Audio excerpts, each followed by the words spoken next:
Hello, dear students. This is the lecture 5, part A on the course MMTC 202. So, in this lecture, we discuss outer-measure and measurable sets. So, outer-measure, the concept of outer-measure is given by the concept of this measure is given by the concept of outer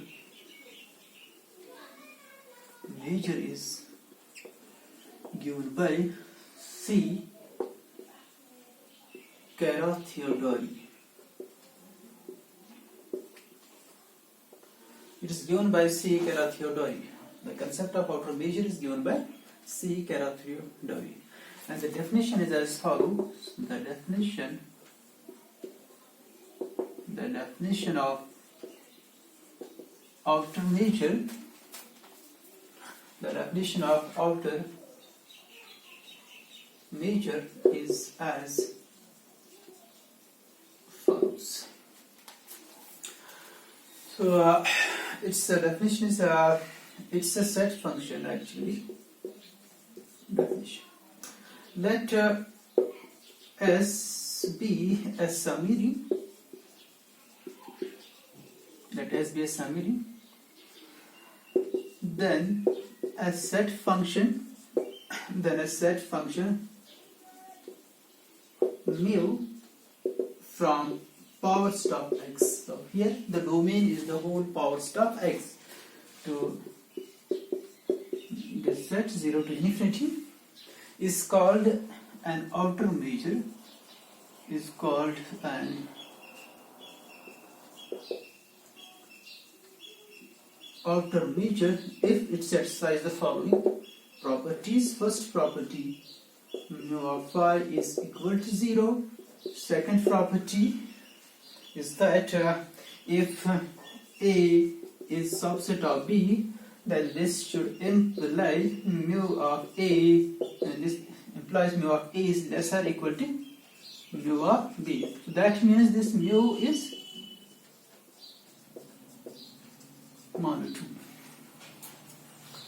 First property is mu of phi is 0. Second property is that mu is monotone. And third property is right here. This number. And third property is that if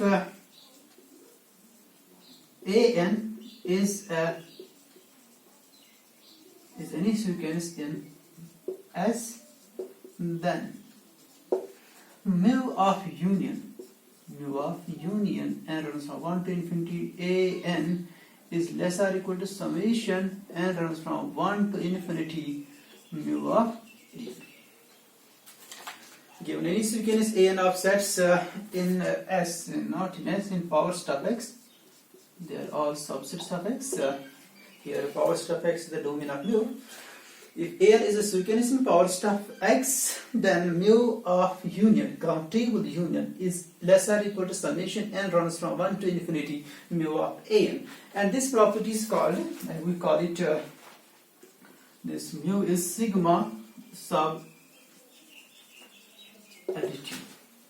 This is called as mu sigma sub additive.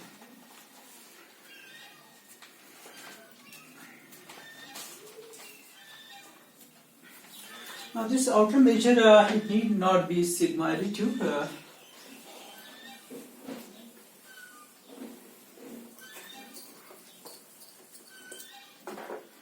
So outer measure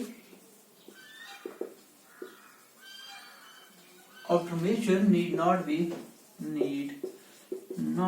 sigma additive. Sigma additive means given any disjoint sequence of sets in power stop x, mu of disjoint union need not be equal to sum of the summation n runs from 1 to infinity mu of B. It's not sigma additive in general. So we will prove it later on. This outer measure need not be sigma additive.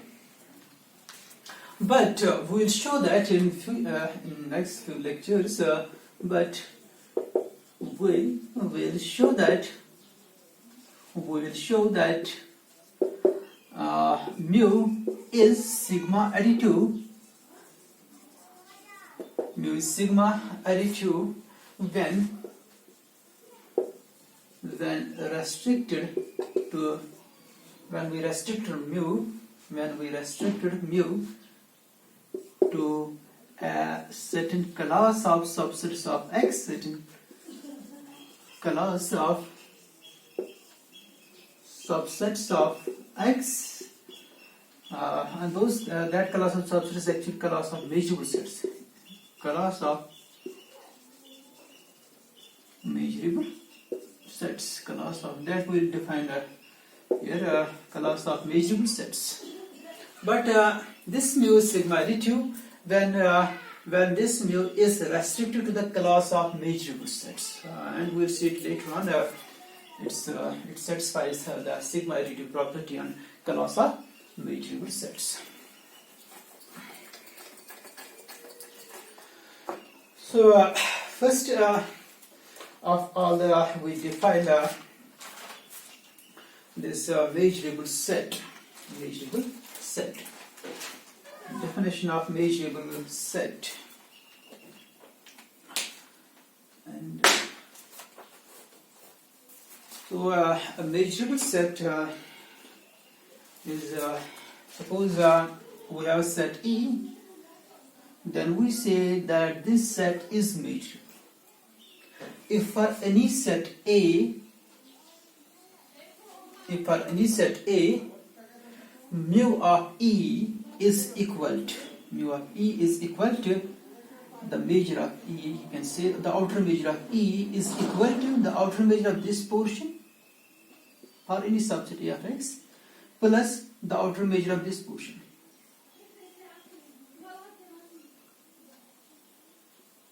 Okay. The outer measure of the set E is equal to outer measure of that portion, intersection portion, plus outer measure of the remaining portion for any subset, for any set A. If this happens, then we say that this E is measurable. And here it looks that this should be always true, but it's not true always. We will give an example of a subset of R which does not satisfy this property. So what's the proper definition of this measurable set? Let's define it.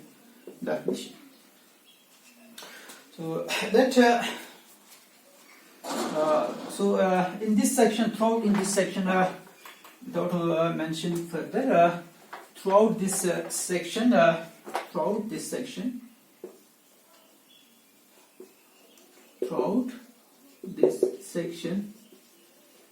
mu will denote the outer measure. So now we define a measurable set. A subset E of X is said to be measurable. A subset E of X is said to be measurable if mu of A, so it's not actually like this, so we say this E is measurable if for any set E, the measure of the set, if E is, we say this set E is measurable if for any subset A of X, measure of A is equal to the measure of this intersection portion plus measure of that part.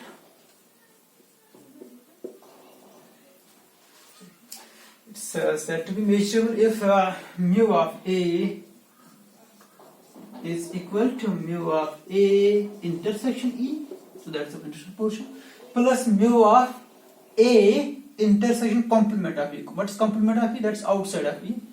This is the set E, and outside of E is a complement of AE, and complement of E, intersection of complement of E and A is that portion. So it should be equal to mu of A is equal to mu of A intersection E, this part, plus this part which is equal to mu of A intersection E complement for every subset A of X. if for every subset A of X, outer measure of A is equal to outer measure of this intersection portion plus outer measure of A intersection E complement, then we say this set is measurable.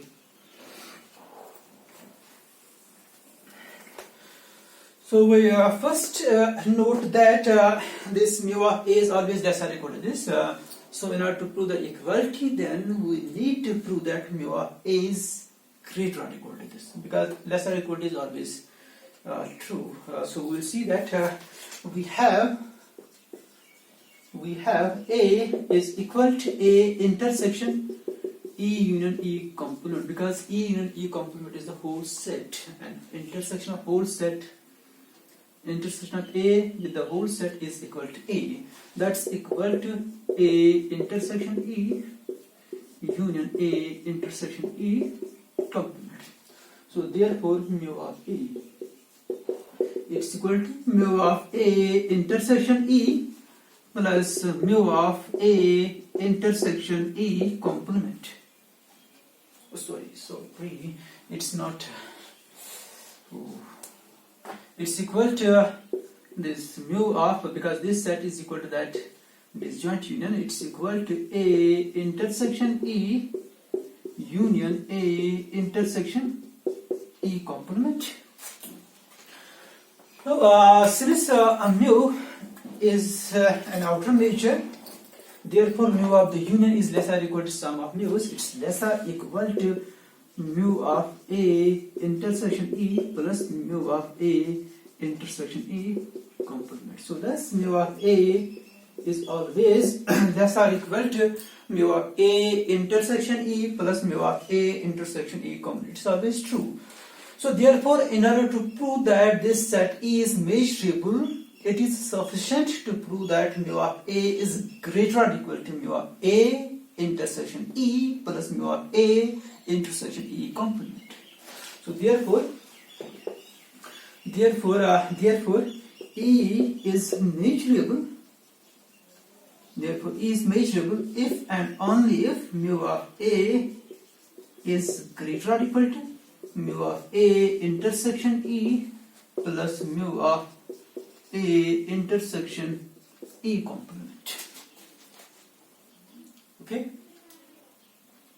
So if we prove this, it means that E is measurable, because this is always true. For measurability, we must we need equality actually. Mu of A is equal to this. But since this inequality always hold, therefore mu of A greater or equal to mu of A intersection E plus mu of A intersection E complement is the sufficient condition for the set E to be measurable. So next we see the properties of measurable sets. So that's an exercise in the form of exercise. Show that E is measurable. I write it as MLBE is measurable if and only if E complement is measurable. Solution is simple. Suppose E is measurable, then for every subset A of X, mu of A is equal to mu of A intersection E plus mu of A intersection E complement for every subset A of X. Now this is equal to mu of A intersection E complement. I will write it here. Intersection E complement plus mu of A intersection E complement whole complement. E complement whole complement is equal to E. So mu of A is equal to mu of A intersection E complement plus mu of A intersection E complement whole complement. This implies E complement is measurable. So its converse is also true. If E complement is measurable, then it should satisfy this property, and this property is equivalent to this one. So therefore E is measurable if and only if E complement is measurable. Next we define a set that we call null set.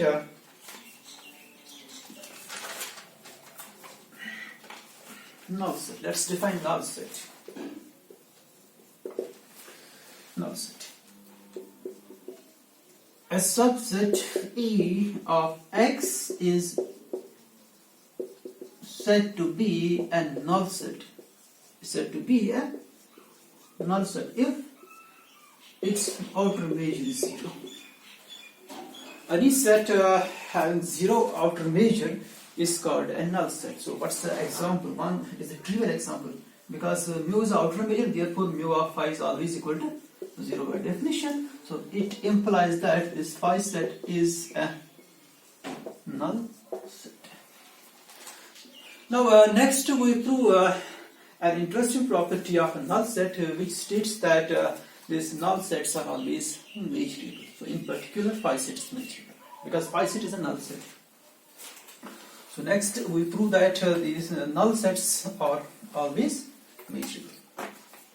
That's the next theorem.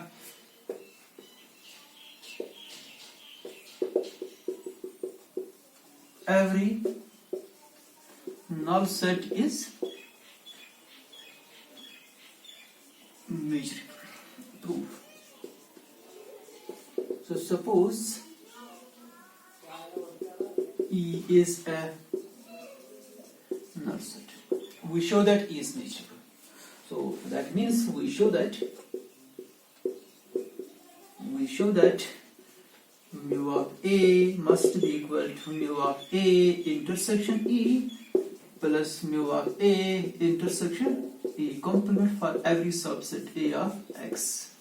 This is the requirement for the set to be measurable.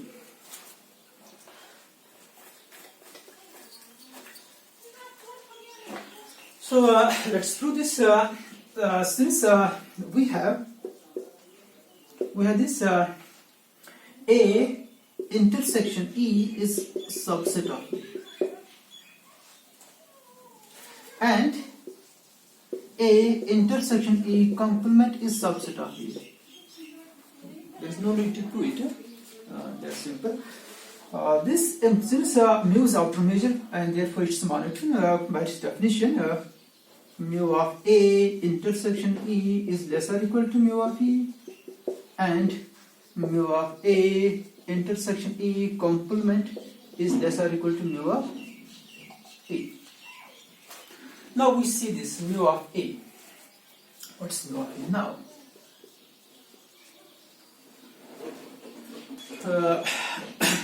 Mu of A. So mu of A is greater or equal to this, and this implies here since mu of E is 0, it's a null set, so its measure is 0, outer measure is 0. Therefore, outer measure of this set is also equal to 0. So this mu of intersection E is equal to 0 as mu of E is equal to 0. Mu of E is equal to 0.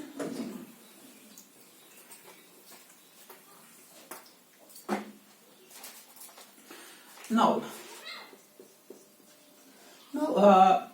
this is always true. Mu of A is less or equal to mu of A intersection E. It is already discussed. This is always true. Now, this one it's equal to 0. Equal to 0 plus mu of A intersection E complement. But mu of A intersection E complement is less or equal to mu of A. It's less or equal to mu of A.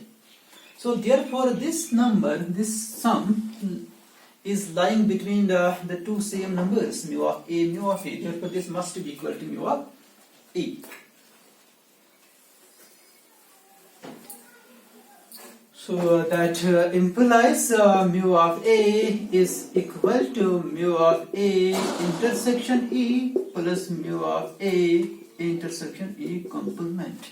So thus E is measurable. This implies E is measurable. Alright, it's a measurable set. Every null set is measurable. So now we have an very important theorem here.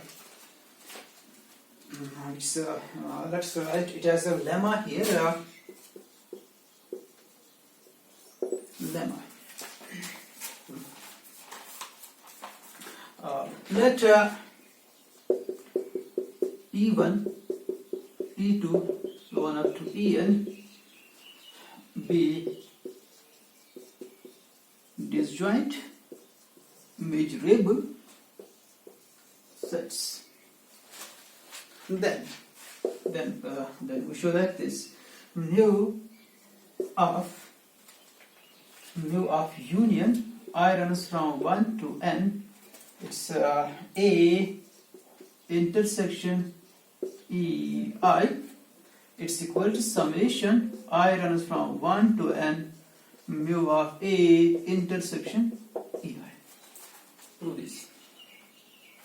Given any finite disjoint measurable sets E1, E2, En, we must have this mu of union I runs from 1 to n A intersection Ei is equal to summation I runs from 1 to n mu of A intersection Ei.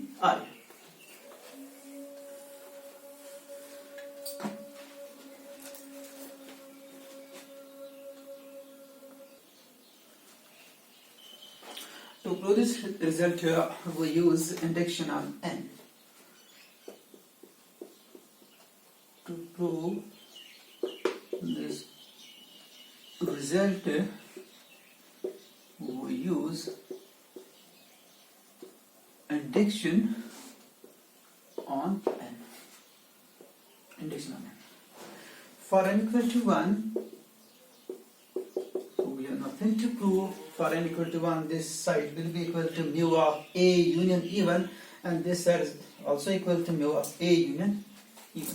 And then both sides are equal to, then both the sides are equal and equal to.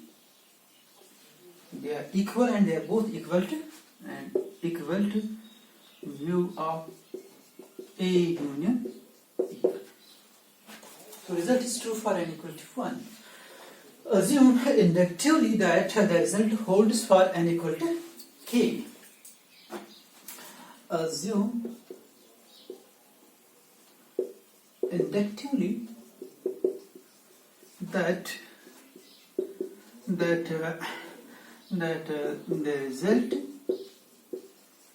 result holds for n equal to k.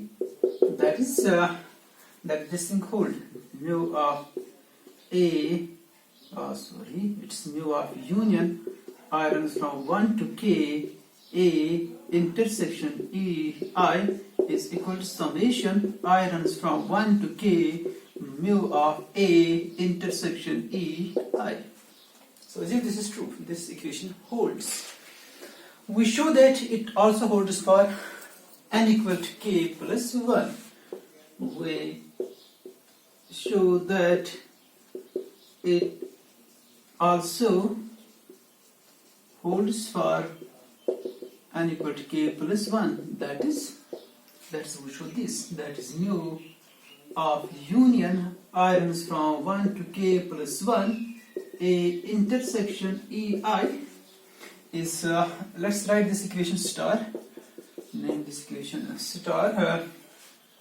This is equal to summation I runs from 1 to k plus 1 mu of A intersection EI.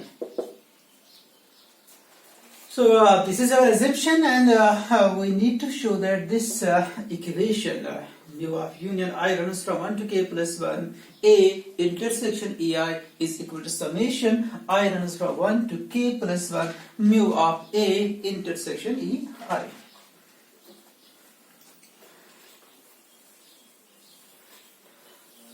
So to prove this, we make the use of following identity. We make the use of following identity, and that identity is for any subset A of X, for any subset A of X, we have this A intersection union I runs from 1 to k plus 1 e I intersection ek plus 1. Now this one, this is it's ek plus 1 is a subset of that set. It's subset of this union. Okay, ek plus 1 is subset of this union because this union contains the set ek plus 1 also. Therefore, the intersection of these two sets is equal to ek plus 1. It's equal to A intersection ek plus 1. So that's the first identity. And second is A intersection union I runs from 1 to k plus 1 e I intersection ek plus 1 complement. ek plus 1 complement. Now this ek plus 1 complement is disjoint from ek plus 1. So we can write it as A intersection union I runs from 1 to k plus 1 ei minus set difference ek plus 1. Okay, write it as. And this one, it's equal to A intersection union I runs from 1 to k e I. So we will remove ek plus 1 from this union I runs from 1 to k plus 1 ei. It will be equal to union I runs from 1 to k ei. Now this union will not contain any part of ek plus 1 because that the sequence a1, e2, en it's a disjoint sequence. So these two identities, we will make the use of these two identities to prove our desired result. So now we have, now we make, now we use the measurability of, now we use the measurability of ek plus 1 because each set is measurable ek plus 1. So we have mu of union I runs from 1 to k plus 1 A intersection ei. It is the same as mu of A intersection union I runs from 1 to k plus 1 ei. Okay.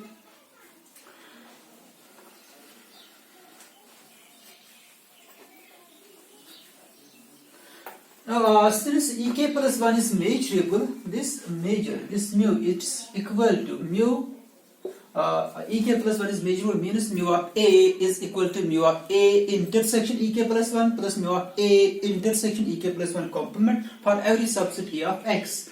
We can replace that subset A of x by this set,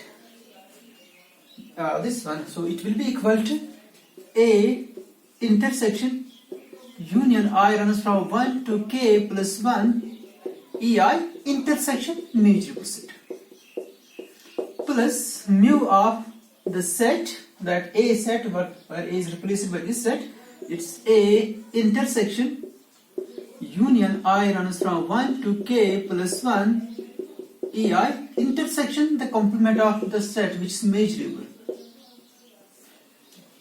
This thing fold.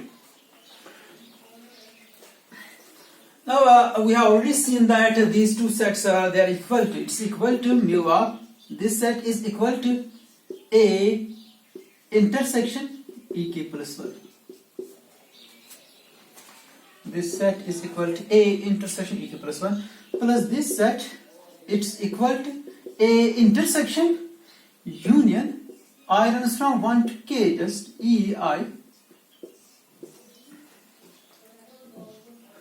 No, this is equal to mu of A intersection ek plus 1 plus mu of union I runs from 1 to k A intersection EI,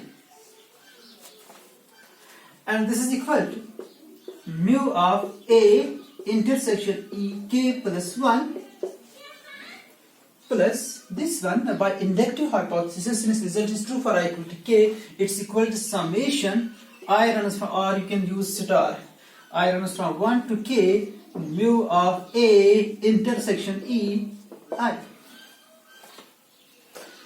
So this the LHS of this part is of this equation is it's mu of union I runs from 1 to k plus 1 A intersection EI, and here it's equal to now we can add these two, so it will be equal to summation I runs from 1 to k plus 1 mu of A intersection EI. So therefore result is true for n equal to k plus 1, thus mu of A intersection mu of the union I runs from 1 to n A intersection EI is equal to summation I runs from 1 to n mu of A intersection EI. This holds this equation.